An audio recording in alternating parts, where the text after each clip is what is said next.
Hello, everyone. Okay, good. I got your attention. All right, listen, this is what we're going to do to get things started. I'm going to say, how's everybody doing? All right, you jumped the gun, calm down. Okay, so I would say, how are you doing? I want all of you to make all the freaking noise you can make to say how great you are. So how is everybody doing tonight? That's the shit I'm talking about. Okay, I'm not supposed to say that. Okay. So all of you who are doing this, viewing this virtually, you see how excited we all are. All right. Now, because of this blind thing I got going, I have to pick up my tablet to see I get my stuff right. Blame it on the blind joke. So let me begin by saying good evening to everybody and welcome to all of you for attending our 4th annual New York State Independent Living Council Disability Rights celebration of our Disability Rights Hall of Fame and our new inductees that we'll be announcing tonight. Yay.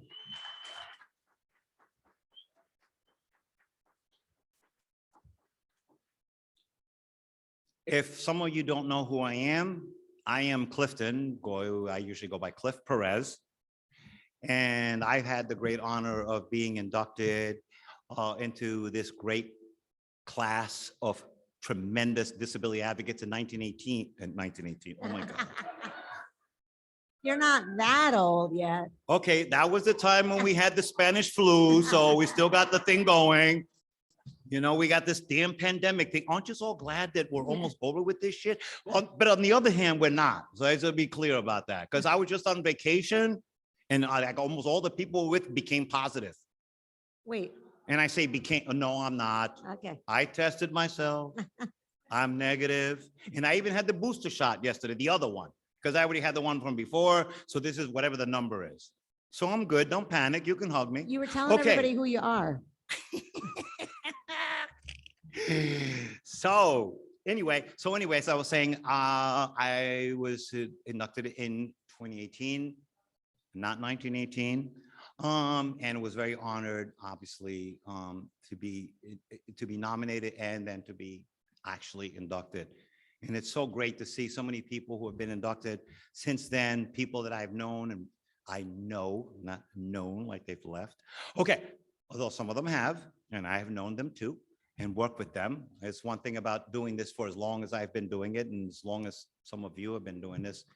We actually get to know people, or if you don't get to know them, like I sometimes don't know people, but they know me. So for an example, the other day I was at the legislature and I was pontificating like I do if you know me.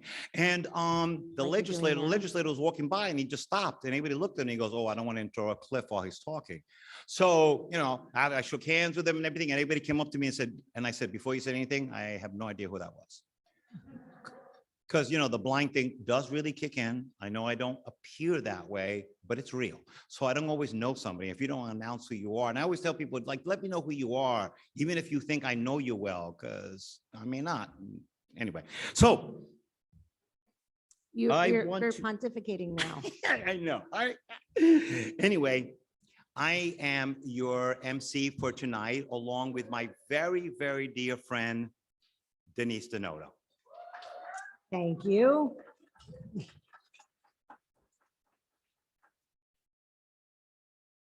It says here to feel free to say whatever you want to say about Denise. That's what it says. What do you feel like saying about me, Cliff? That I love you. Excellent choice. Okay, good. It is indeed an honor for me to be here with Cliff as well. Working with Cliff has certainly been one of the highlights of my career. And I'm certainly honored to be in the company of prior winners, inductees into this Hall of Fame. People like Denise Figueroa and Max and Bruce and Bob Gumpson. And I don't know who else is in the, I said Max and Bob. Mel, I'm sorry, and Bruce. It's been a long day. Have I missed anybody else in the room? But needless to say, she was saying how we know so many of you, right? And how my life has been impacted because of the work that you have done. And I'm able to do the things that I do because of the work that you have done. So thank you for blazing a trail for all of us. And as you get to know the inductees tonight, you'll see that their work is also continuing to make life better for those of us who are up and comers in the movement.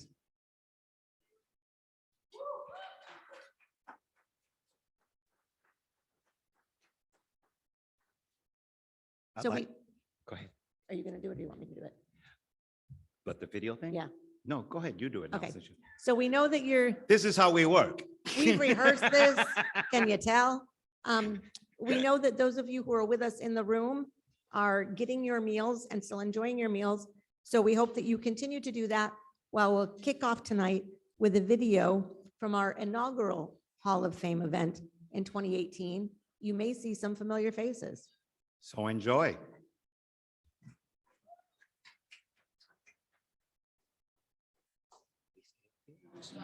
Hall of Fame, which is, it's really hard for me to put into words. I'm feeling very emotional, which is it's not like my usual thing.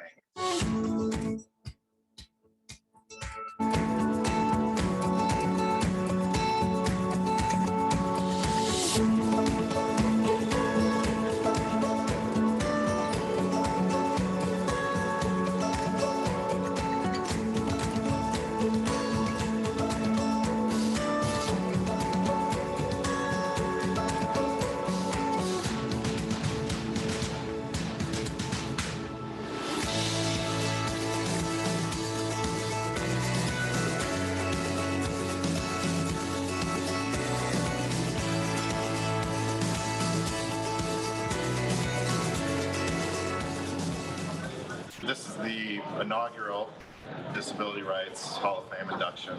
We're just so excited that we can finally recognize some of the really key and important players who have been so powerful and impactful. To understand the movers and shakers in our own history is critical to protecting our movement. And, we all see the difference it makes in people's lives, and that's something we can celebrate tonight, as well as we celebrate all the people that make that happen.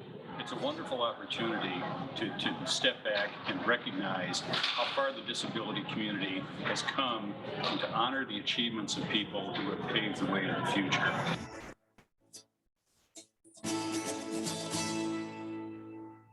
True leaders are not just in it for themselves. They don't try creating something that's going to die with them. They walk ahead of us. They lay the path for us to follow so that we can carry on the mission when they're gone. And the fight never ends until that moment comes that we step across that doorway onto the next plane. We have battles, people. We have real battles to fight. How we will survive, how people will get care they need. Because no person stands alone in the struggles of equal rights for any one person. This was for all of those in her life who inspired her, loved her, encouraged her, and worked side by side with her, changing the world one person at a time. Helping others and making things possible for people with disabilities. To just say that, these are the pioneers in the movement. These are the people who were here before there was an ADA and before there was a Section 504 of the Rehab Act. It's a wonderful thing to do this in New York. This is the hotbed of disability rights. Everybody thinks it's Berkeley. We know the truth. Thanks, everybody.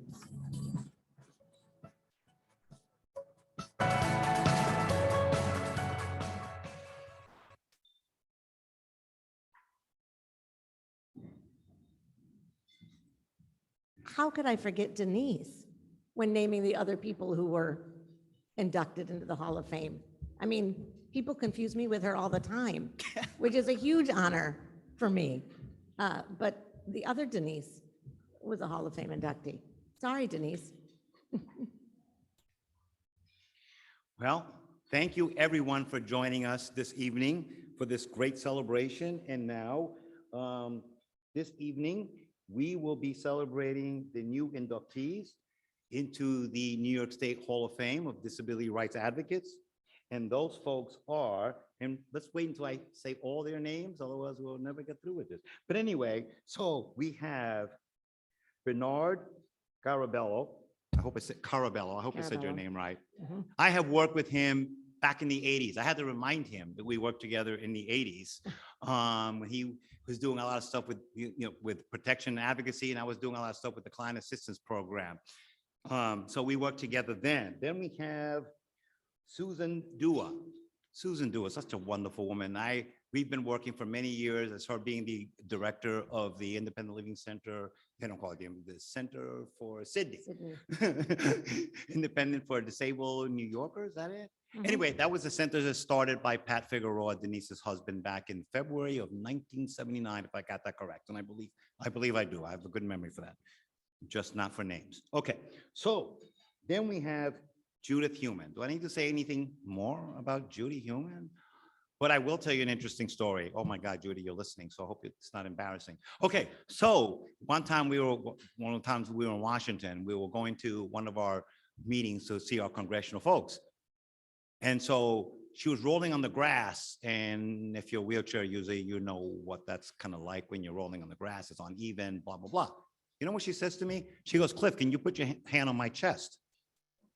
I'm like, I'm not so sure about that, Judy. I said to her, I'll tell you what, why don't you take my hand and you put it where she did that because of the fact that it was grass and it was rough and she didn't want to, trip out of her chair. So, but sorry, Judy. But anyway, so that's my little story there about Judy Heumann that I'll just say out loud. Okay, so who we have? We have Sally Johnston as our next person. And I've worked with Sally before. Not as closely as I have with some others. So I don't know that much, but we have worked together in the past, just if anything, just because I've been doing this so damn long. Okay, and then we have Janice Linds. Now, I know Janice, I've known Janice for a while, but I worked with her when we were both on the New York State, oh my God, the US Access Board. We were dealing with the future of trains, development of trains to make sure that train cars would be as accessible as possible going forward. Now, if you know anything about trains, unfortunately, they have a lifespan of about 30 to 40 years.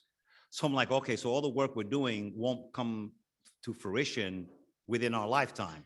Well, it will in mine, because you guys don't know this, but I'm going to live to at least 130. So yes, I'll see that. But in any event, we served together on that committee. And I remember going to her one time and saying, man, you're one hell of an advocate, but keep it up because of her daughter. She has done great work. And I believe that she has done some work to get taxi cabs in New York City to put a loop system in. Many of you may not know, but I had introduced a bill for universal design of taxis. And that's one of the things that I thought that was important to put it was a loop system for people with hearing impairments. So those are our nominees for tonight. So let's give them all a great, there you go.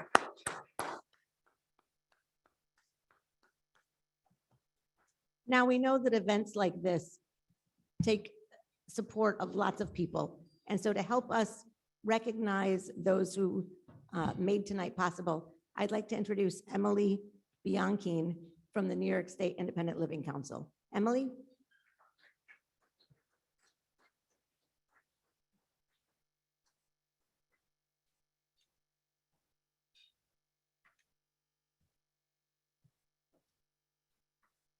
Wow, okay, tough act to follow. Good evening, everybody. My name is Emily. I am the Community Building and Media Specialist at NYSILC. You may also know me as the face of every NYSILC Zoom meeting. I'm honored and humbled to be here tonight in the company of such remarkable people, and I'd like to acknowledge those who've helped make this Hall of Fame possible. Many of them are listed in your program, but don't worry, I'm not going to list them all. I can't pronounce half of them. But I would like to give mention to a specific few. Thank you to our generous sponsors, most notably the Center for Disability Rights, the New York Association on Independent Living, the Regional Center for Independent Living, and Western New York Independent Living. Thanks to all our honorary committee members and to our program advertisers. A special thank you to Alyssa Cersey from ADG for her invaluable help in planning and helping us pull off this event, and to all of her colleagues at ADG for all their help through this. Our sincere appreciation for the kind business owners who donated raffle items. And I'd like to give special thanks to our development committee for gathering all those board games for our board basket and helping us find those great items that I hope you all put tickets in for. We're particularly grateful for Denise Donato and Hall of Famer, if you didn't know, Cliff Perez, to be our wonderful MCs tonight. I want to also express special gratitude to this year's inductees because of the drive, determination, persistence, and passion of these 5 people we are inducting tonight. New York State is a better place for people with disabilities and therefore a better place for everybody. Finally, I want to thank each of you for joining us at this event, whether in person or digitally. Thanks, hybrid folks, for showing your alliance, appreciation, support for the disability rights, and to help protect the rights for those who fight for them. And now, without further ado, our awards presentation.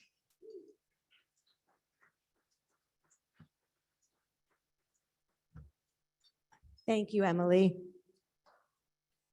Yes, thank you very much. Just so that you all know, I was extremely nervous before coming up here. You? No, I realized that perhaps it doesn't really show, but I was ready to go to the bathroom just before getting up here. That's how nervous I get. So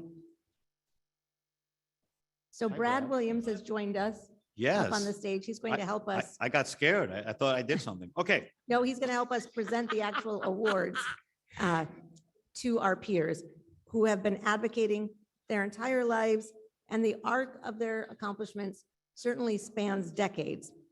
That is represented by the award they will receive tonight, a laurel leaf signifying achievement.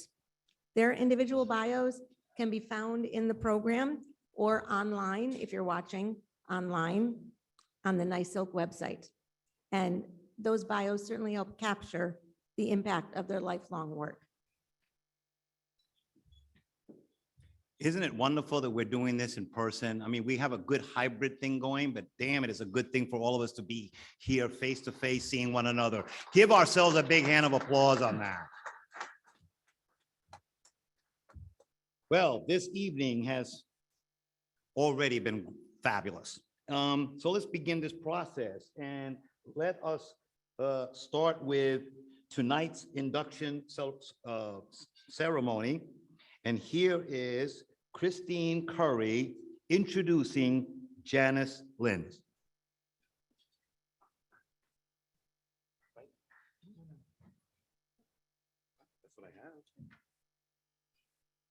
Good evening.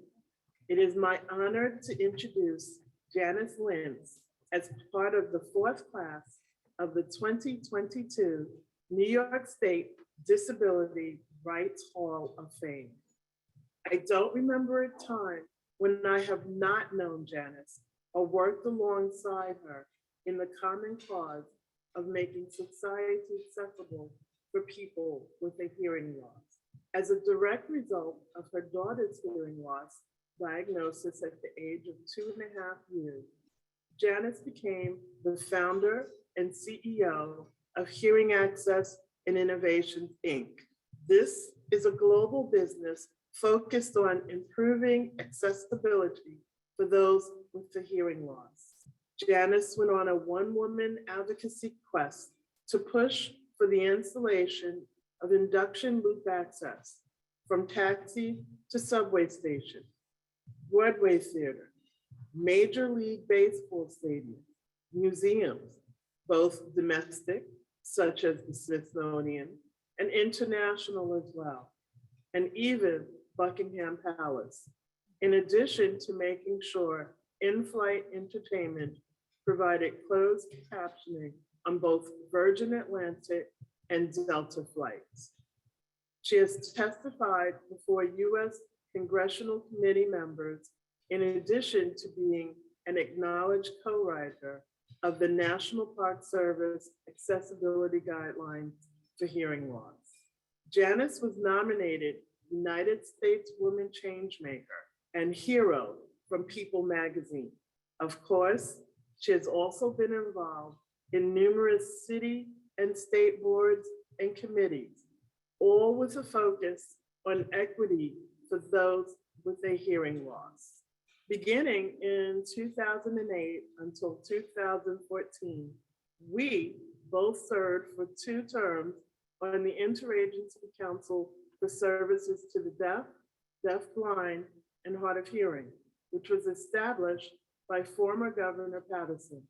I had the opportunity to watch Janice on more than one occasion when an individual attempted to explain what hard of hearing and hearing loss really meant.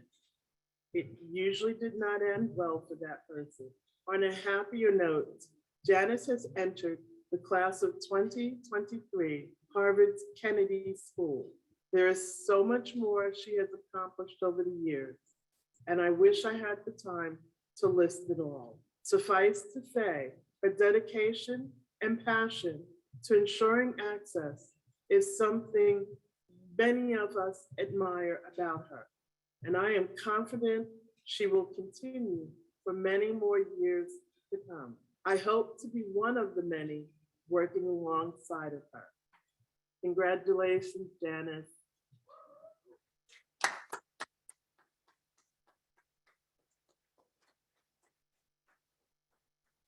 I'm honored to induct Janice Lynch into the New York State Disability Rights Hall of Fame as a 2022 inductee. Here is Janice accepting her award.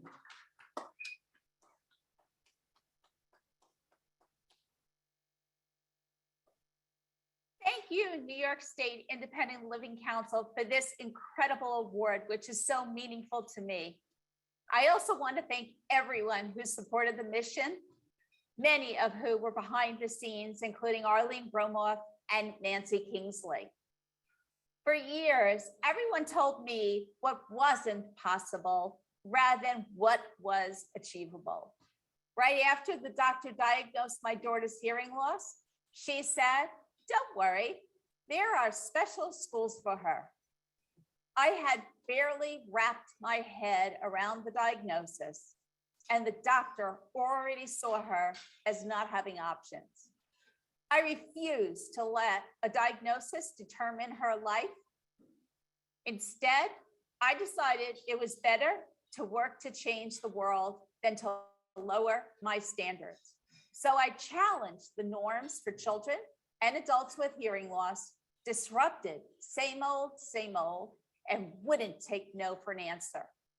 I filed complaints, testified, wrote articles, and went to the top of government and CEOs to effect change. I had no special skills or talents, but what I did do was never give up. I showed up, I followed up, and I stood up to the naysayers. I worked across disability groups and issues to learn tricks and tips to affect change faster. No one was going to prevent my daughter's success. Over and over, people told me, "You can't accomplish this. Change. It will never happen." Then we did it. So this award recognizes the 20 years of hard work of doing what is right versus what is safe and easy. Together, we created captioning standards, added induction loops to trains, taxis, museums, theaters, Apple stores, and airports globally, added captions to in-flight entertainment on planes, disrupted the hearing aid market, contributed to the National Park Service guidelines, creating the first federal definition of effective communication, and helped to create a hearing aid for Build-A-Bear workshop, now admitted to the Strong Museum in Rochester, New York. I share this award with the parents who challenge the norms to remove the artificial barriers that prevent our children with disabilities from achieving success. Thank you for this incredible, incredible honor.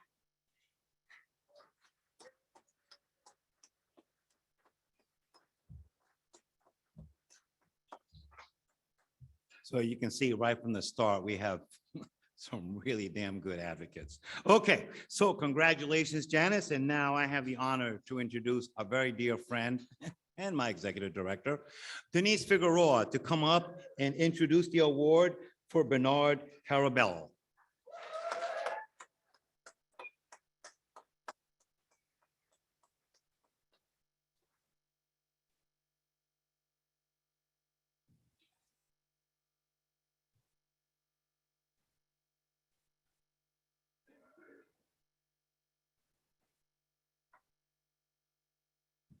Thank you, Cliff.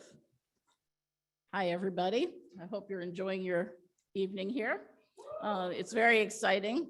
We have some wonderful inductees today, and it really is my honor to be able to introduce Bernard Carabello.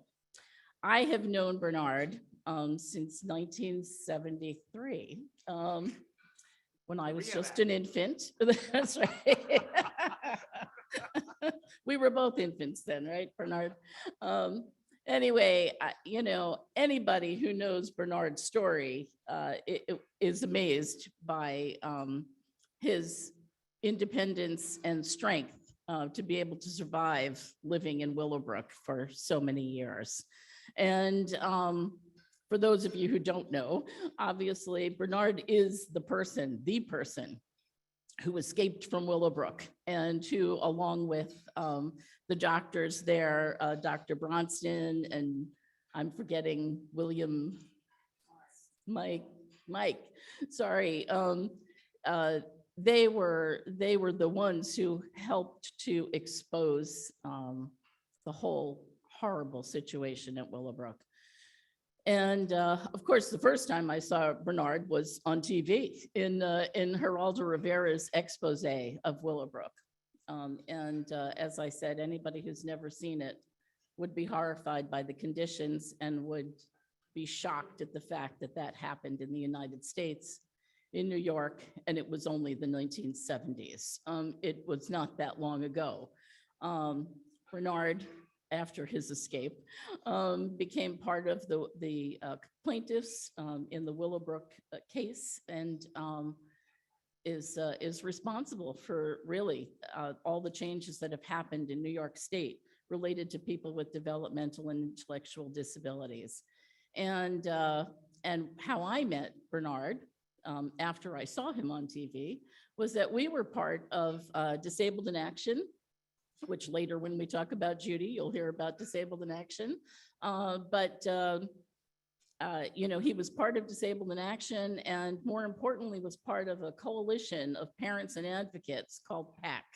And that's where I first met him. Pat and I, my husband, would go to meetings at these attorneys' offices. And that was really in preparation for all the changes in New York. And Bernard has dedicated his entire life to advocacy for people with developmental disabilities. He worked at the Office of People with Disabilities when it was called formerly OMRDD. And he has now retired from there, but not retired from his advocacy. And that will never happen. And so I am really proud to be able to introduce Bernard. And thank you for all of the work that you've done to change the lives of people with disabilities in New York State. And so I would like to invite you up here to receive your award. Yeah!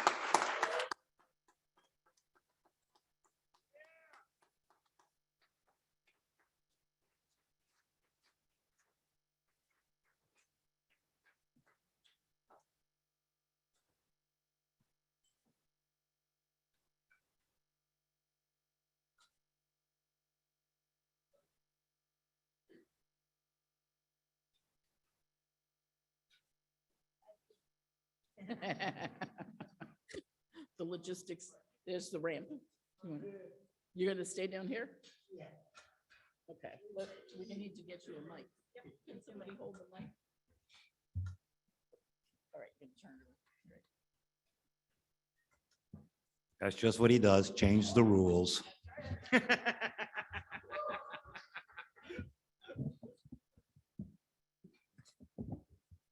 God. Hi. Hi.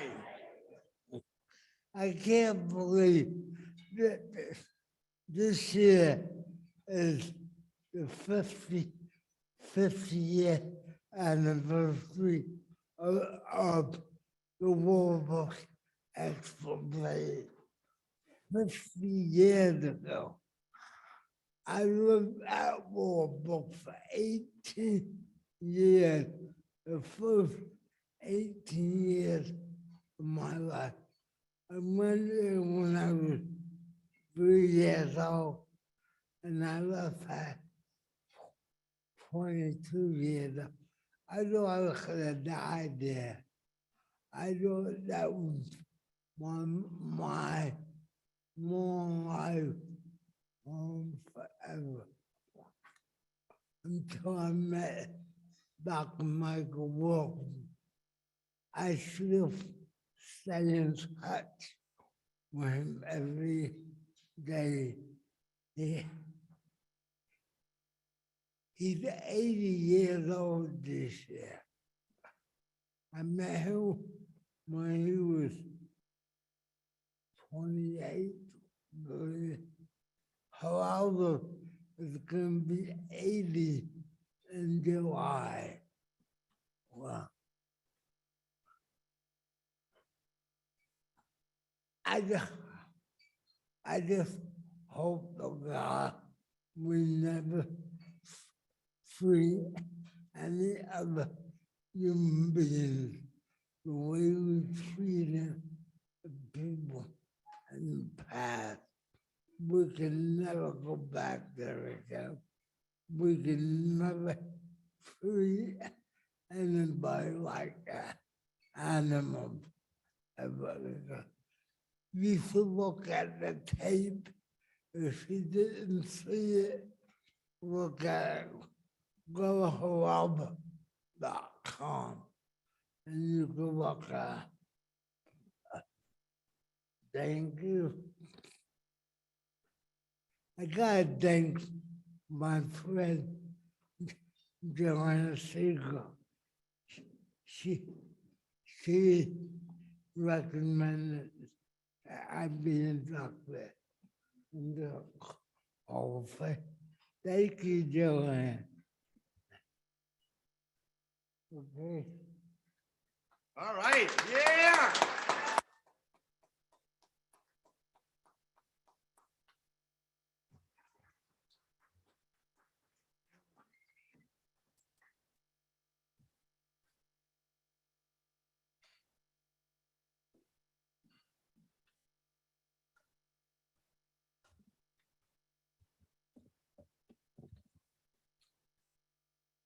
This is your award and a congressional certificate from Representative Paul Tonko. Yeah.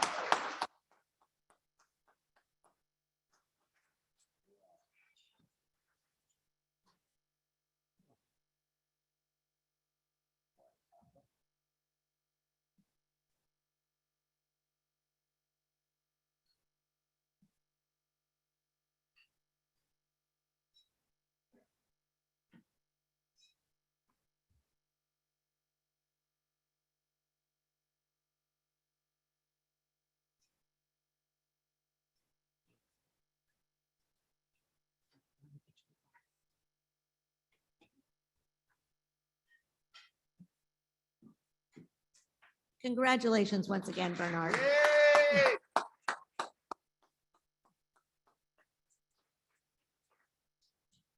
I won't tell you what I was doing in 1973. But I missed the first 10 months because I didn't appear until the end of 1973. Next, I'd like to introduce Joseph Rappaport, who will be introducing our next inductee, Susan Duha.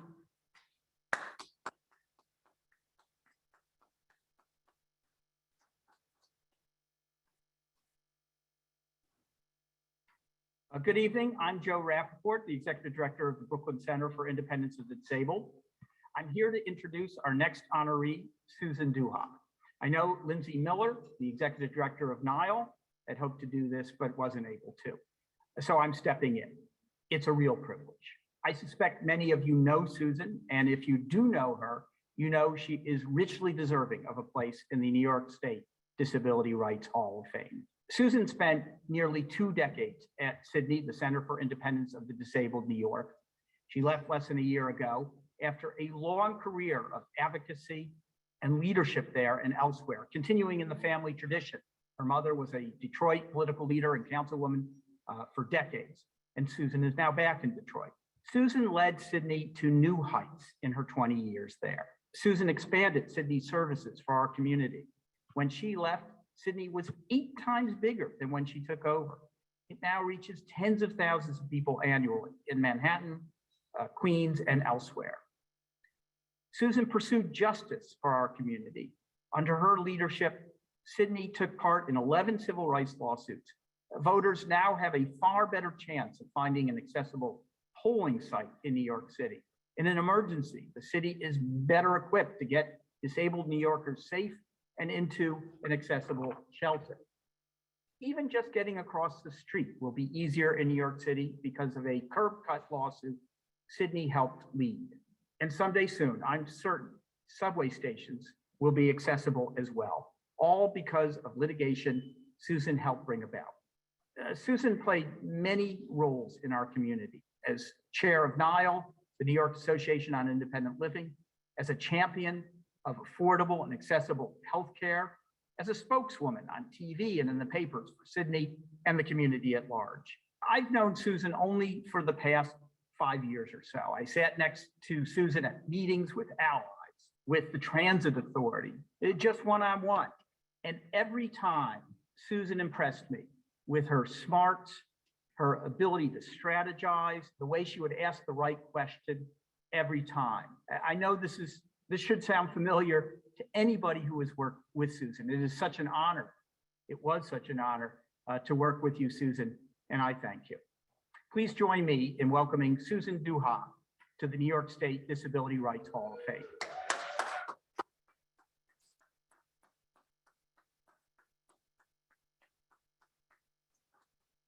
It is once again an honor to induct Susan Duha into the New York State Disability Rights Hall of Fame as a member of the class of 2022. Here is Susan accepting her award.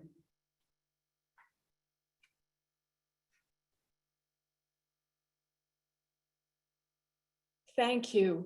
I'm particularly honored to receive this award. When we honor our own peers, we set an example for future advocates that fighting for what's right is worthwhile. We make a statement that our community supports a set of values together. We honor the struggles that we've undertaken together and remind ourselves of the importance of the legacy we've created. We prepare ourselves to move forward. It's been a great privilege to spend my career creating justice for people with disabilities, resulting in better transportation access, navigable sidewalks and intersections, healthcare, voting, public spaces, and emergency preparedness.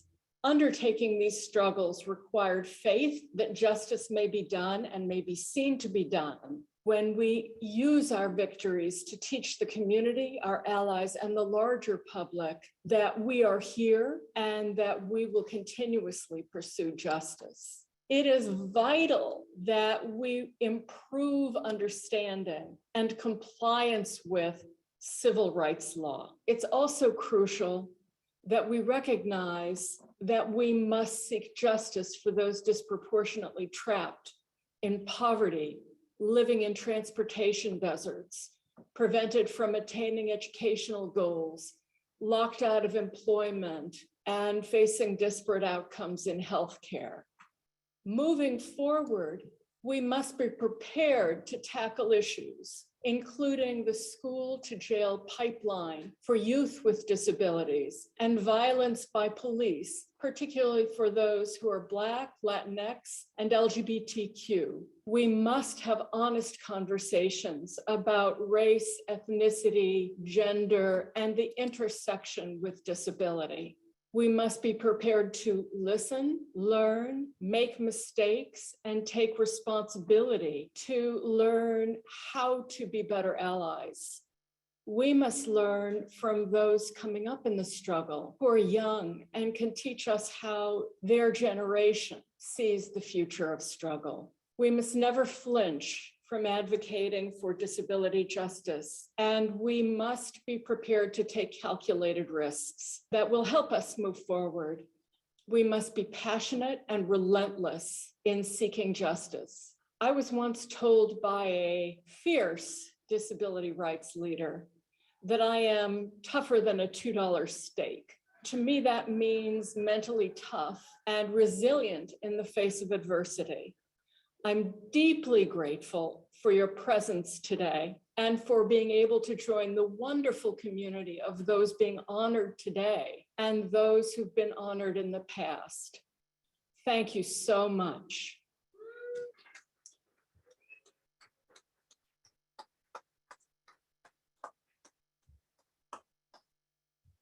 Congratulations, Susan. Next, I would like to ask, and I'm really sorry, Barry, if I don't say your last name correctly, but Barry, let me see, Gawanter,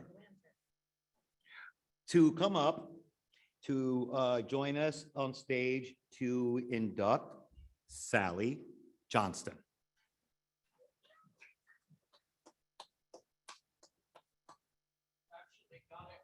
All right. I feel really good about that. It's Almost not better than easy. advocacy. Okay, almost. Almost. Hi, my name is Barry Gawanter, and I'm a friend of Sally Johnston and a colleague. On the website for the Independent Living Council, it says that what stands out most in her accomplishments is her leadership of the Consumer Directed Personal Assistance Program, CDPA, in the 1990s.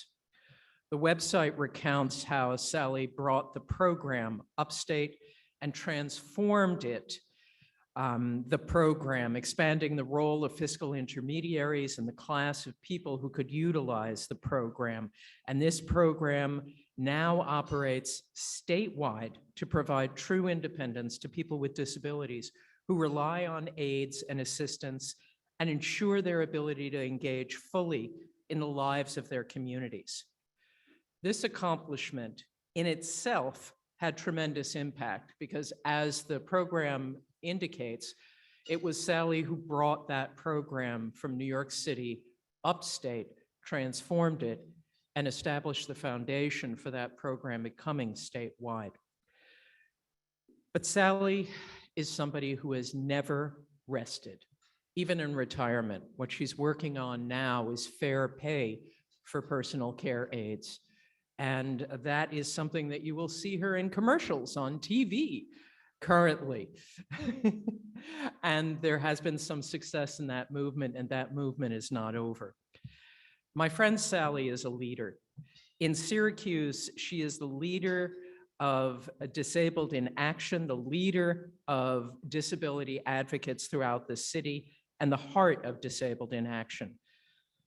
But what Sally is in her core is an activist, and her impact has gone far beyond C.D. Panis. The website mentions that her accomplishments are many, and that she convinced the Onondaga County Executive and DSS to visit New York City to learn about the CDPA program in New York City. Both are understatements, understating the amount of work, the creativity, and the persistence Sally put into her lifelong fight for the rights and the welfare of people with disabilities. Often, her work was about the most basic and essential of accommodations. One example comes to mind. She was fighting to get curb cuts in Syracuse and Onondaga County, but local officials, they just didn't get it. So Sally, the activist, challenged the county executive to spend just one day using a wheelchair for mobility. And he agreed. And finally, he got it, and then made a commitment to integrate curb cuts at municipal intersections. You really can't underestimate the freedom and safety this provided to everyone who utilizes wheels today. Sally didn't just have accomplishments. She has had and continues to have lasting impact on people's lives. I am absolutely thrilled that you are honoring my friend Sally for her leadership in the spread and expansion of this one program. Thank you so much for doing this. It means more to Sally than I think you understand. But as you welcome her up here, I ask that you recognize and celebrate her lifetime of activism and leadership on behalf of people with disabilities and the impact she has had on so many people's lives. Thank you.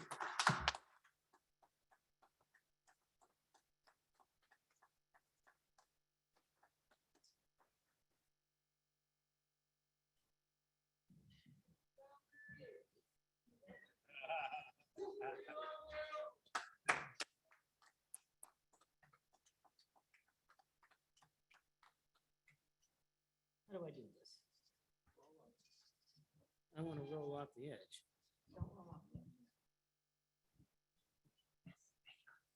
Can you hear me? No, just kidding, just kidding. Hello, everyone. You know, I spent the last few weeks saying, what the hell am I going to say? Because I talked with Amy, and Amy, you know, through emails, and she said, you got 5-10 minutes to talk. And I go, 5-10 minutes to talk? Oh, shit, what am I going to say?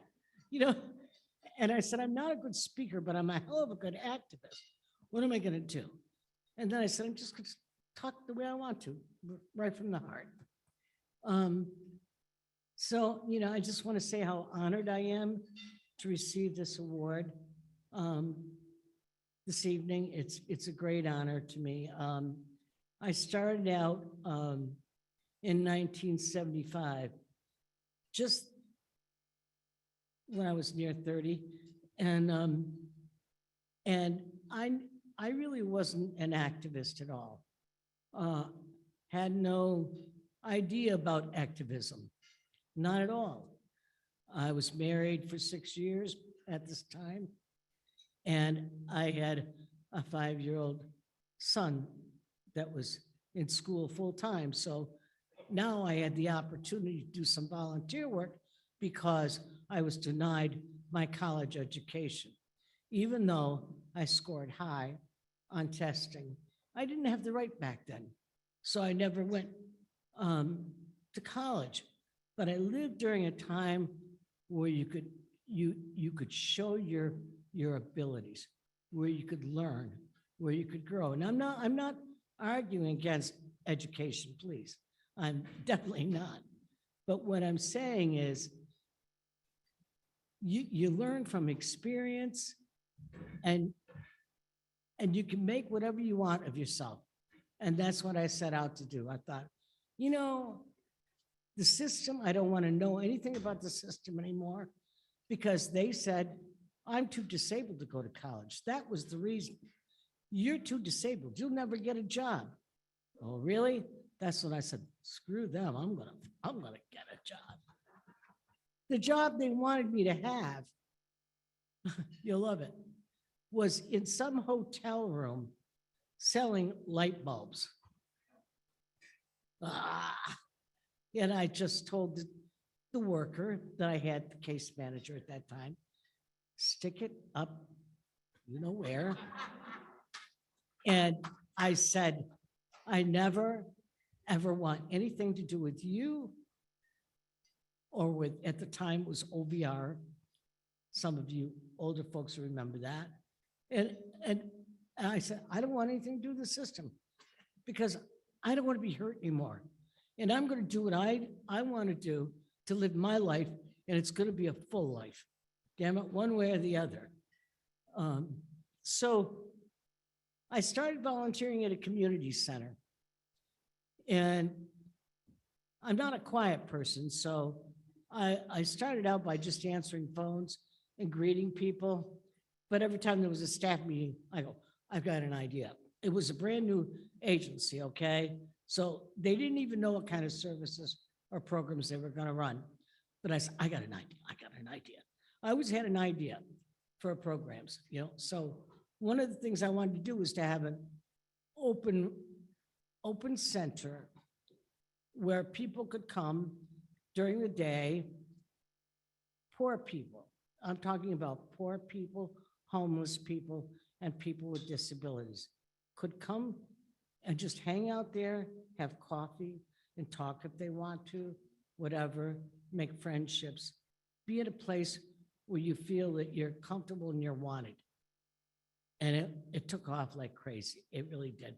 We had so many people, I was like overwhelmed. It was incredible. But that was just a tiny little piece of what happened. Along came 2 or 3 people with disabilities and said, Sally, do you know if we can use a room in this center free? We don't have any money. And I said, well, what do you want to do?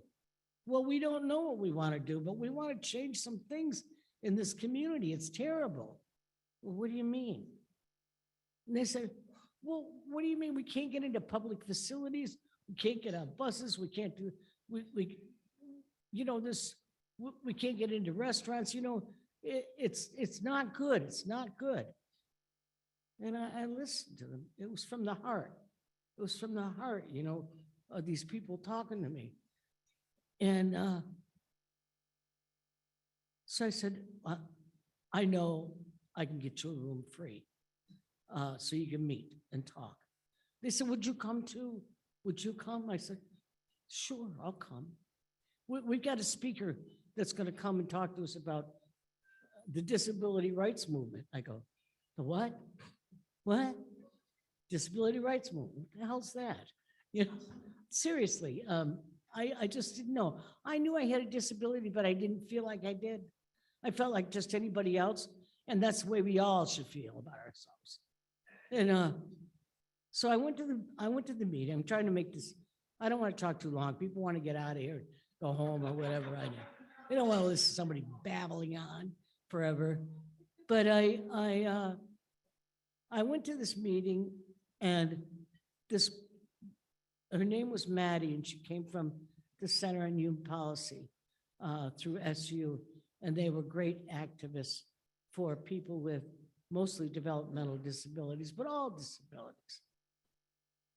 And she talked about a movement, parent movement, how parents were beginning to fight for their adult developmental disabled individual intellectual disabilities. And that they were getting things like education, rights, so on. That's how we started with getting the right to go to school and so on. So to make a long story short, I just sat there in awe. I really sat there in awe. I went home and I cried. I cried. It was like, and my husband said to me, honey, why are you crying? I go, I gotta fight. I gotta fight. I gotta fight for what's right for us. We need freedom. Okay, he said. I said, I never thought about having an activist movement, and I don't know why, because I couldn't keep my eyes off from the Black movement and honored everything that they did. And I thought, yes, we can do this. And there were about 5 or 6 of us. And I said, well, I think we better start a group the next time we met, because we agreed to meet again. I said, I guess we got to start a group, and I'm in. And they said, well, we don't know where to begin. I said, well, I don't either, but we'll start somewhere. And I said, the first thing we got to do is, get some of these public facilities accessible. We should be able to get into these places. There was no ADA at that time, nothing at that time. So I went to the bookstore and I bought Saul Alinsky book. Any of you know about Saul Alinsky? He was an activist, a wild activist. And so I read his book and I go, oh, that's a good trick. Oh, I like that one. Oh, that's sneaky. All of these things just were exciting to me. So we met a couple times and I said, okay, we need to make the community know that we exist. So we're going to start with a demonstration. So we started with a demonstration downtown. And I remember hearing some people say, who's that crazy lady? Who's that crazy lady? And one official was there and I said, my name is Sally Johnston. What are you going to do about it? Anyway, that started things. We just had to get the attention. The next thing I knew we had to do was to get our legislators on board. They needed to know us. They needed to know that we were competent people, even though we had a disability, we were smart, we could do it. We could fight for ourselves. And it was time for change. Well, I'll tell you, we went in and out of those legislative offices every other day or so, week after week after week. I swear some of those legislators used to slide underneath their desk to hide from us. But we'd catch them. You're under there. Come out and talk. So to make a long story short, we really developed some good relationships. And we got our county legislator working on agreeing to accessibility of some public facilities. So that was great. So that was to continue that advocacy, but now it was time for transportation. Oh boy, that was a battle. That was a big battle.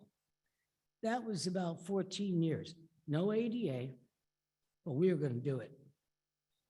So I laid in front of a few buses downtown so they couldn't move, or we chained ourselves to buses. It got attention, got the legislature to understand we needed accessible buses. Well, I never heard of such a thing, but we researched. We researched and found there were accessible buses, demonstration buses out there. And we wanted it, and we were going to get it.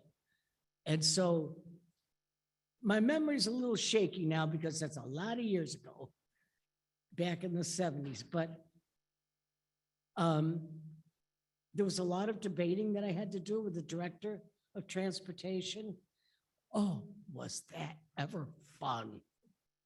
I beat him every time.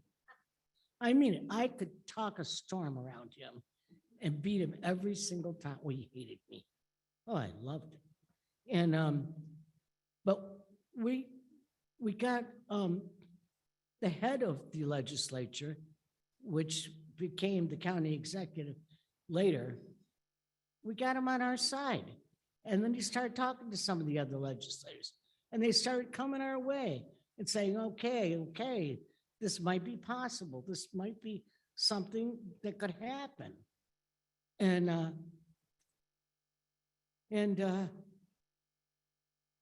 so the last excuse was, you can't do it here because of snow. What the hell do you mean we can't do it here because of snow? We actually found an engineer to help us design it. We got lifts before ADA. We won that battle all by ourselves. We were so proud. Yay! So very, very proud. And I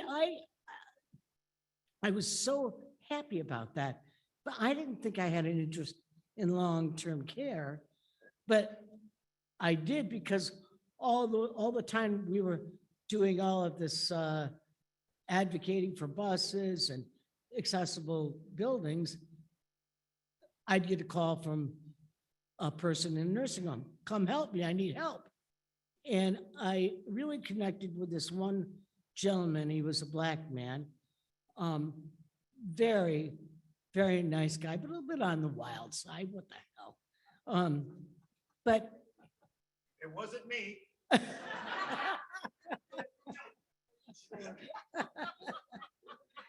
and so, and he was always getting in trouble. So I'd always have to go up and bail him out. One time he called me, he goes, I need your help. I said, what the hell have you done now? And he goes, well, they have a curfew hour here. And I didn't come back on time.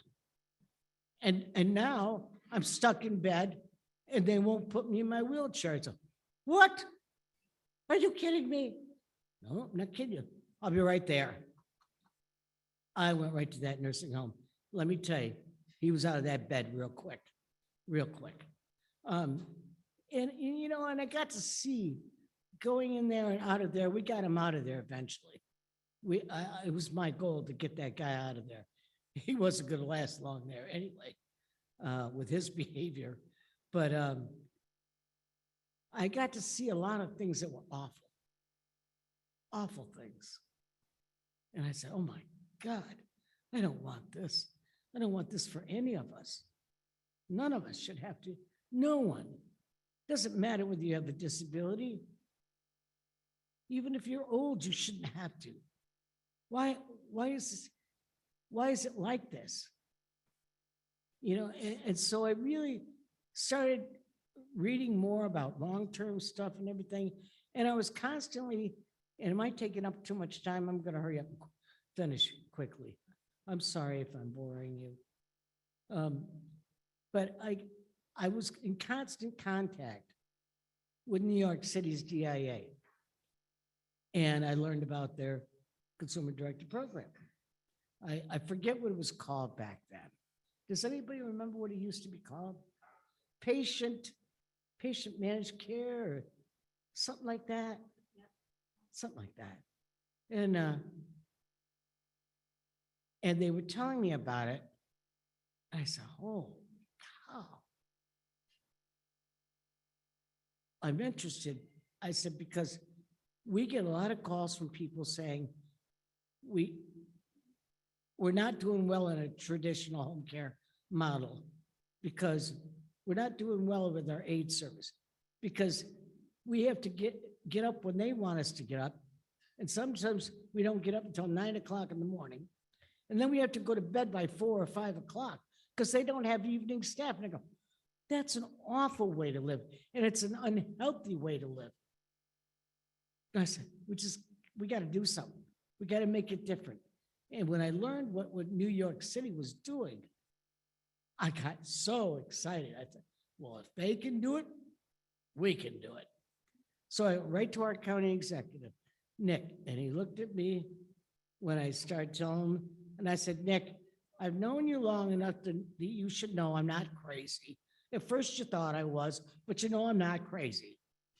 And he goes, okay. I said, I want this model here.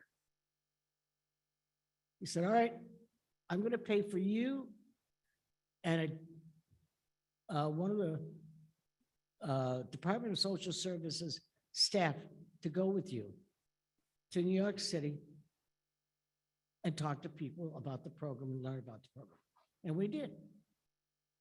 And we came back and the staff person said to Nick, she's right. It's a great program. These people got mucho disabilities. I mean, they're on ventilators. They're very, very involved and they're doing just fine. They love their service. They're healthier than they ever were before. And it looks good. And so Nick called me. He said, I want you to set up a committee in your community to design and draft the demonstration project. And we did that. And we expanded it to include people who were not able to direct for themselves, but had somebody else that could direct for them. That way we felt we weren't leaving any people with disabilities out of the picture. And we got it. And at the time, I was assistant director to a residential program. And I did all of this not with the intention of ever thinking I was going to run it. That was the farthest from my thought. And my executive director came one day and said, after the RFP went out or whatever you call it, and he said, Sally, don't you want to run that program? And I looked up at him and said, Dick, yeah. I said, you want this program in this agency? Yeah. I said, okay, I'll go for it. So we had to write, everybody had to submit, like a proposal. And of course, we got it. To make a long story short, we got it. Very exciting. From there, I just couldn't stop. From there, I wanted it to expand. Utica came along right after us. And, Shirley from DDPC, I can't think, Shirley Reynolds, I don't know, does anybody remember Shirley? She loved this program, absolutely loved it. And she'd come to me, Sally, we got to get the word out. We got to get the word out to the state. I go, okay, I'm up for that. She goes, so can we start? We'll give you space. We'll pay for some transportation, start getting people together from around the state, which we did. And we started having some meetings. And then I said, we need an association. We need an association. So I applied for a grant through DDPC to start working on the 501c3, obtained an attorney. And people say you only get the grant for 1 year. I got it for 3 years in a row. Shirley loved me. We were going to get this to happen everywhere. And it finally, we got the 501c3. And we finally got a great leader and many great leaders to join. And I'm just happy about what happened. I'm just really, really happy about that. And it was a good program to run. I ran it for 15 years. My husband died from cancer in 2016. My life turned upside down. But you have to move on.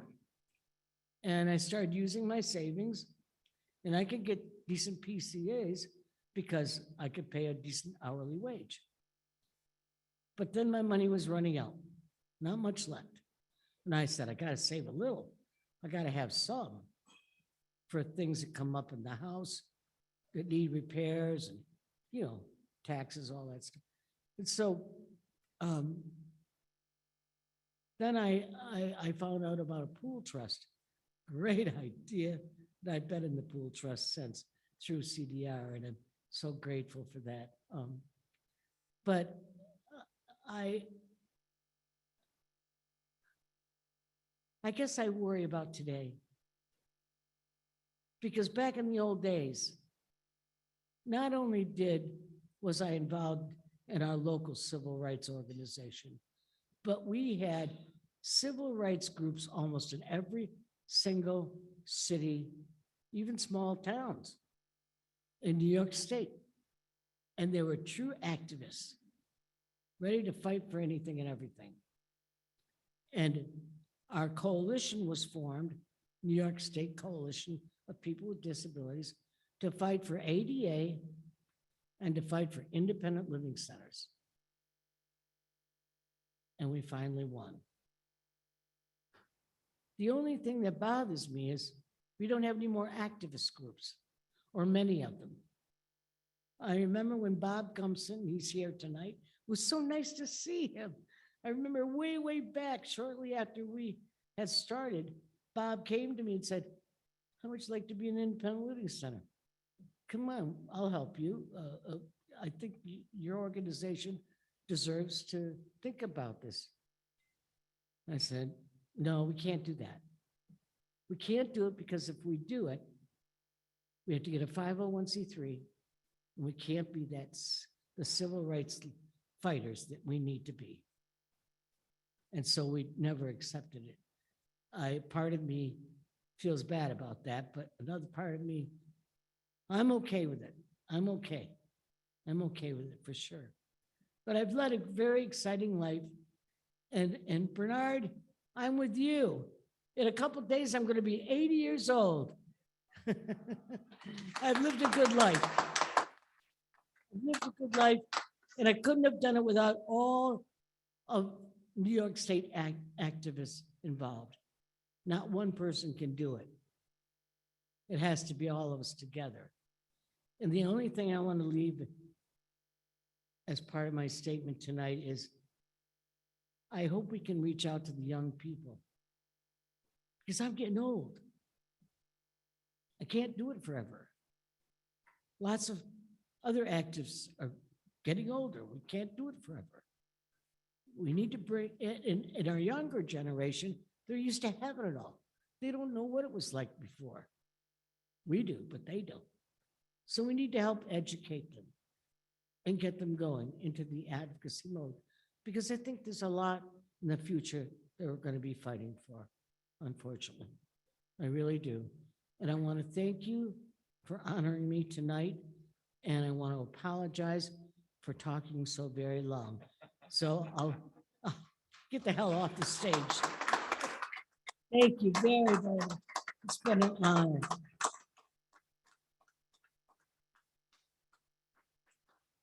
Thank you, Sally, and congratulations. Brad has a few gifts for you.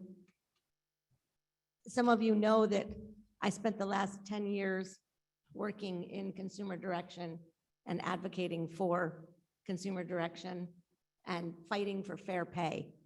And it was Sally's guidance that always encouraged me and that always kept me going. Sally and former honoree Constance Lehman. Constance was wonderful. Constance was my boss for a month. I was the last person she hired And a before she great leader passed of the away. association. Yes. And when I think about consumer direction, I know I'm not the only one in this room tonight who's here because of her personal assistance. You know, that's the backbone of what our independent living movement is. We're not here without them. And we will continue to advocate for fair pay and for honest wages for honest labor. And your inspiration and guidance has certainly helped us in the movement. And I might be one of those young people that's helping to teach other younger people. I don't know, I feel like I'm young compared to some of the people we're honoring tonight. So thank you, Sally, for all that you've done. Thank you so very much.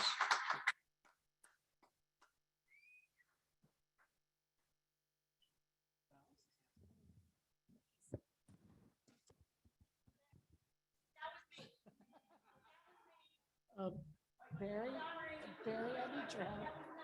Can you carry? Yep. Thank you so much. So we have an award. And we have actually a proclamation from Senator May, and we have a certificate from Congressman Tonko. So congratulations, Sally. All right. I guess we're- Yay! Okay.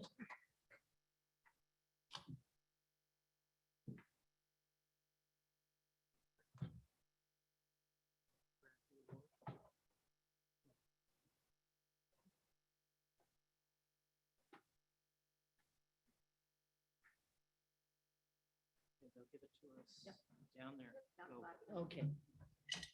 Hey, how you doing? Thank you. Good to see you. Thank you. I'm not going to destroy this mic. Promise. Now I would like to ask Denise Figueroa to come back to join us to introduce Judy Heumann.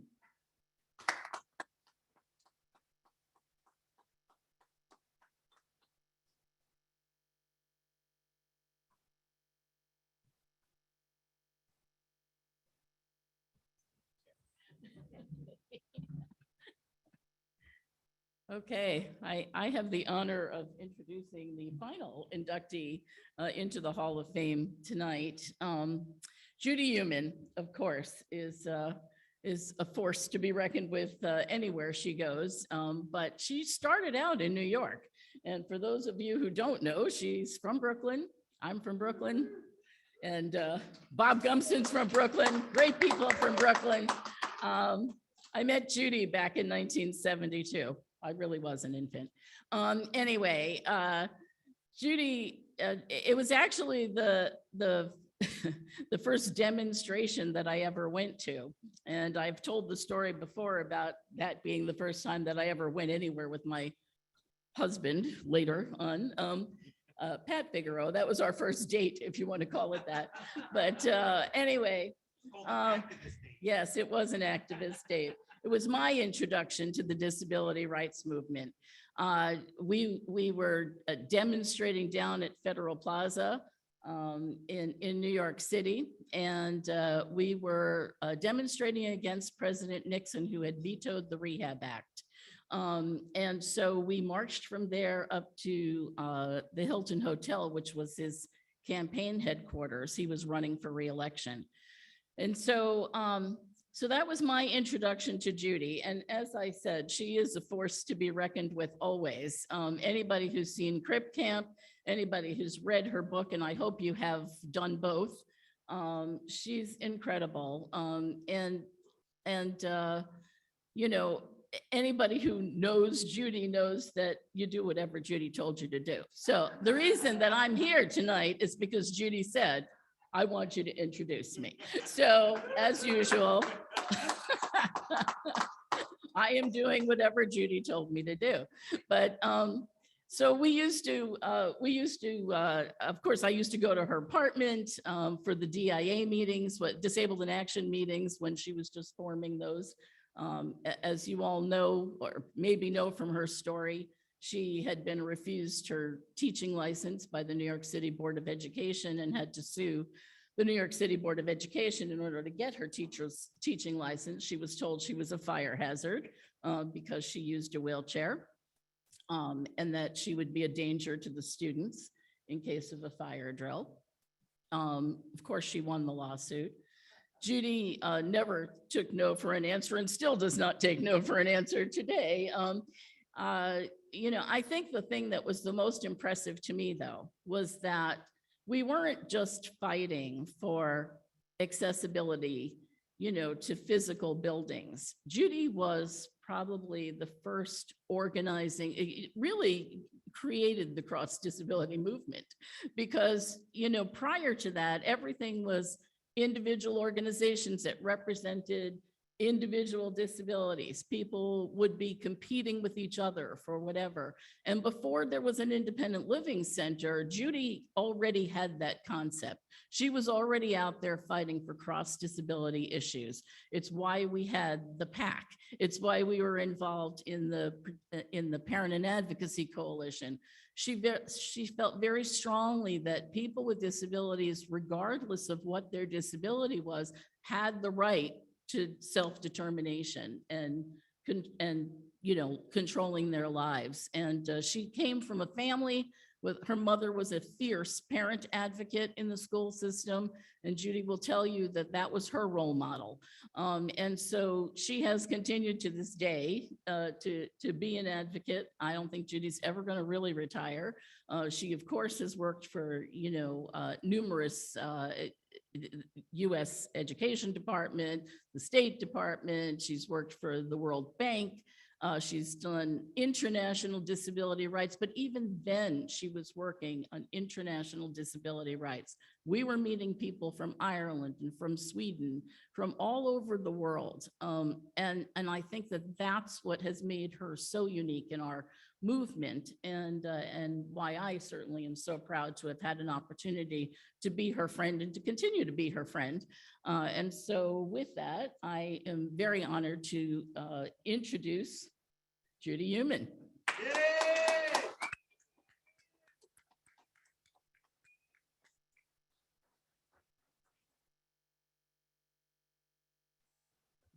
Hello, everybody. My name is Judy Heumann. I'm from Brooklyn. I spent 25 years of my life growing up in Brooklyn, and I, on a regular basis, discuss how growing up in New York, in Brooklyn, and in the state really helped form who I am as a disability rights advocate. I was so very touched when I was told that I was going to be inaugurated into the Hall of Fame. I have such deep respect for the work that disabled people have been doing in New York for generations now, decades, like since the 1940s, really, when the disabled veterans began to really organize through groups like Eastern Paralyzed Veterans Association. But my development in New York, both with discrimination and the work and empowerment of the disability rights community, really, I think, has helped form the backbone of the disability rights movement in the United States. And I am forever grateful that I've been a part of that. When I was in Brooklyn and graduated from Long Island University and went to get my teaching license and was denied my license because I couldn't walk, it was really because of the support of friends of mine in New York that we gathered together to really say that if I were to move forward with a lawsuit, it wasn't me alone, it was really the community. And I think for that, I've been forever grateful. I'm sure many of you have seen Crip Camp and know about the importance of Camp Jened. Both the lawsuit in New York and the beginning of the film, Crip Camp, was before there was an independent living movement in the United States, or before it was given a name. So I think when we look at the evolution of the independent living movement, which I went from Brooklyn to California to Berkeley to become a part of the growth and evolution of the first CIL in Berkeley, California. But over those years, it's been my privilege really to continue to work with many of you in New York and look at the role that New York State has played and New York City has played in the growth and development of Centers for Independent Living. Today, in 2022, we are in a much different position than we were when I was first born in 1947. And while we are not yet where we need to be, much of those accomplishments really need to be seen as the result of work that the members of the NYSILC and other centers in New York and around the country have been doing. I think we have really led by example in taking the discrimination that we've experienced and not just complaining about it, but actively looking at solutions. And the ability for the centers to come together in New York and nationally through the National Council on Independent Living and other CILCs around the country, I think everyone watching this can take partial credit for that, because it's been your endurance, your fight at your local levels and at the state level, dealing with the rights and helping individual people get the benefits that they need and services, and the ability to really look at justice as something which is obtainable, not overnight. I think we obviously know from our experience that it's little by little, and not only that, that we also have to always be careful about things falling backwards and not continuing to move forward. So thank you again very much. I hope that the work that I've been doing over my lifetime really is seen. I get emotional, really, when I was told I was gonna get this honor. I did cry a little bit because New York is really a very special place for me, as I've been saying. And everybody who knows me knows that I'm always a little weepy, especially around things like this. So thank you very much. I'm honored to be honored with so many other great people that are being installed in the Hall of Fame today, but for all the others in the past. Deep appreciation for people, Pat Figueroa, Bobby Lynn, Marilyn Saviola, and many others who are really not only known in New York, but known around the country for their leadership. And thank you, Denise, for being a good friend.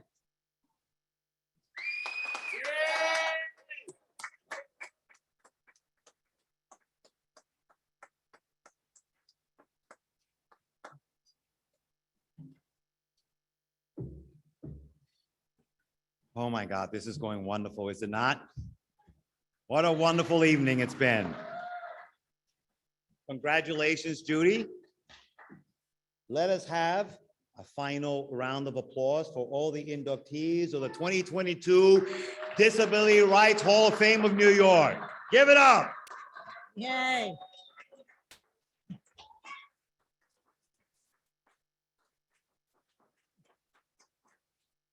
It has been a wonderful evening. And as we are approaching the end of our live presentation, we're going to say goodbye to our friends online who joined us virtually and say thank you for joining us from home. We certainly do appreciate you having been a part of our night, but I don't want everybody in the room to go away just yet, because if you're here, it's time to give away our auction baskets.